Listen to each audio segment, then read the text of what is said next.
Russia Ukraine போரால் India கடும் நெருக்கடிகளை எதிர்கொண்டு வரும் சூழ்நிலையில் உக்ரைன் புதிய குற்றச்சாட்டு ஒன்றை இந்தியா மீது வைத்துள்ளது.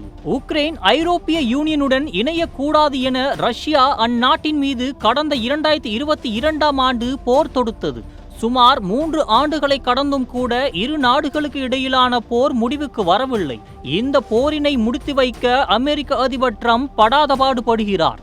ஆனாலும் ரஷ்யா சமாதான நடவடிக்கைகளுக்கு சம்மதம் தெரிவிக்க மறுக்கிறது. இந்த நிலையில் உக்ரைன் இந்த போரில் இந்தியா ரஷ்யாவிற்கு உதவுவதாக குற்றம் சாட்டியிருக்கிறது.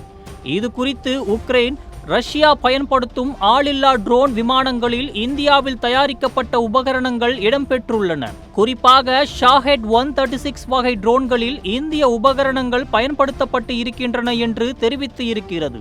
இந்த வகை ட்ரோன்களை ரஷ்யா ஈரானிடமிருந்து வாங்கி வரும் நிலையில் உக்ரைன் இந்தியா மீது குற்றம் சுமத்தி இருப்பது உலக அரங்கில் வெகுவாக கவனம் பெற்றுள்ளது. ஜெயச்சந்திரனின் அடடா ஆடியோ ஆஃபர் 5 முதல் 70% வரை டிஸ்கவுண்ட்.